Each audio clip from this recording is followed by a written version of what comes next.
En la época victoriana, el matrimonio, la maternidad y la crianza de los hijos eran indivisibles.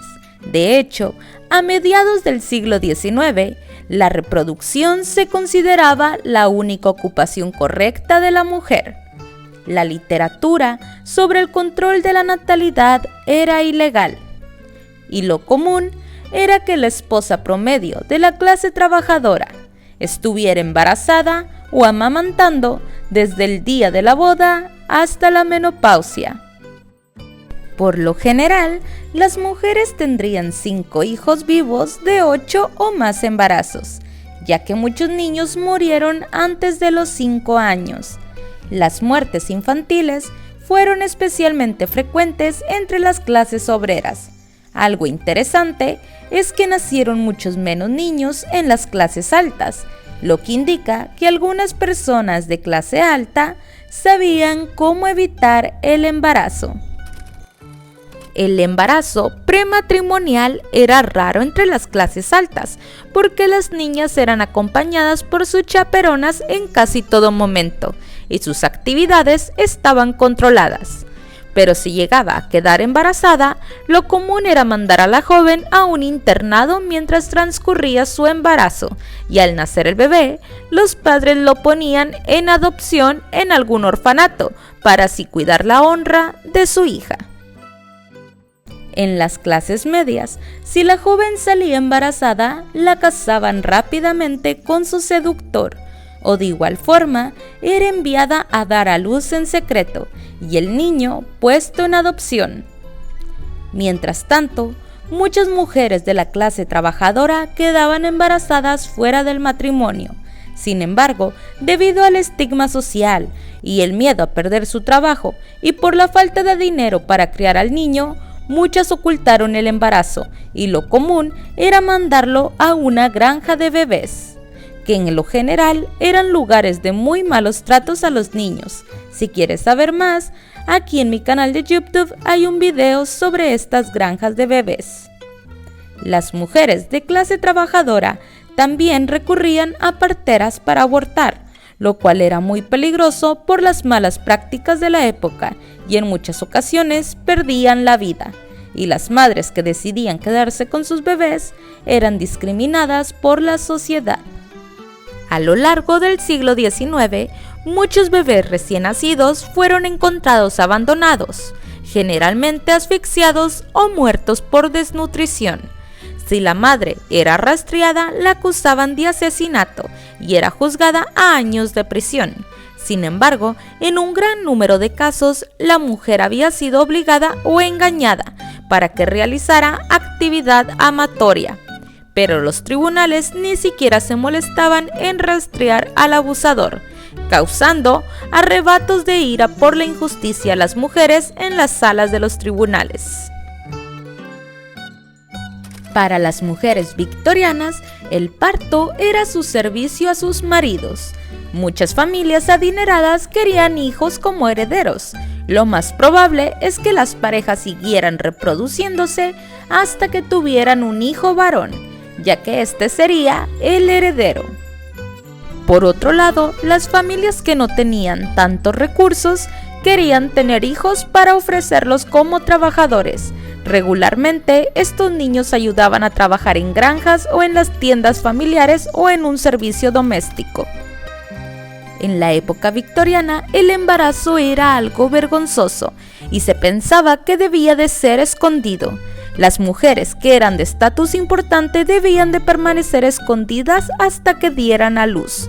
Vivir tal acontecimiento como el primer parto significaba que la joven se había convertido en una mujer. La tasa de mortalidad en los partos era muy alta, principalmente por la falta de higiene y de conocimientos. Tanto las madres como los niños morían en el proceso. Era un momento duro, normalmente vivido con miedo. Los remedios naturales no eran suficientes para mitigar sus dolencias. Además, desconocían que las bebidas alcohólicas fueran perjudiciales para el embrión, y esto acarreaba un sinfín de desastrosas consecuencias. Los médicos aconsejaban a las mujeres no usar corsé, pero algunas adaptaban su indumentaria dependiendo del estado en que se encontraban. Además, tampoco existían las dietas para dar nutrientes a la madre y al feto. Así fue como muchas mujeres sufrieron de anemia y deficiencias nutricionales. Peores eran los casos entre las madres trabajadoras, quienes sufrían de raquitismo, ocasionándoles pelvis contraída, complicando el momento del parto. Otro riesgo que también existía era la retención de placenta después del parto. La información por lo general se transmitía de madre a hijas y en muy raras ocasiones de matronas o enfermeras. Los hospitales, organizaciones y centros de salud repartían ciertos manuales con alguna información sobre la lactancia, concepción y maternidad, aunque había algunas creencias ridículas, como que si se comía demasiados pepinos, el bebé nacería con mal genio. Las mujeres con recursos podían acceder a mejores cuidados y a ser atendidas por un médico. Cuando ya se encontraban cerca de la fecha de parto, viajaban a Londres y preparaban su hogar y una alcoba, en la que estaría hospedada no solo la familia, sino también los amigos y el médico y su equipo. Para las que no podían viajar a Londres, debían preparar su casa de cierta forma para el acontecimiento. La cama era un objeto de gran importancia cuando ibas a dar a luz. Era heredada de generación en generación. La idea al usar una cama diferente era desvincular totalmente la idea del sexo con el embarazo y que el bebé naciera en una cama pura. Previo al momento de dar a luz, se les pedía trenzar firmemente su cabello, ya que muchas mujeres tenían la cabellera demasiado larga. Y para el momento en que la mujer se encontraba en plena labor, para mitigar el dolor en ausencia de la anestesia, se usaba cloroformo, una atrocidad de la medicina de aquellos tiempos, pues la mujer se podía desmayar y no habría un control del parto. Otra medida utilizada para mitigar los dolores era extraer sangre. 11 onzas era lo permitido, y la posición en la que ubicaban a la mujer era tender a la mujer en el lado izquierdo del cuerpo, con las rodillas contraídas hacia el abdomen. Así evitarían el contacto visual entre el médico y el paciente. Aunque también la posición preferida de las mujeres en la época para dar a luz era la de estar sentada en una silla especial para partos. Después del parto, se vestía a la mujer con un camisón limpio, se atendían sus necesidades básicas y se le pedía que durmiera por varios días. Otro consejo muy importante era que la madre pasara los primeros días de descanso en total oscuridad y que solo alumbrara en las noches con una pequeña lámpara de gas. También se le pedía que no leyera para dar descanso a la mente y que pasara los primeros 9 días en cama. El tiempo total de reposo duraba entre 4 a 6 semanas. Se les pedía a las mujeres que desde el primer momento que supieran que estaban al tanto de su estado, siempre guardaran la compostura sin importar los temores o sentimientos que pudieran albergar.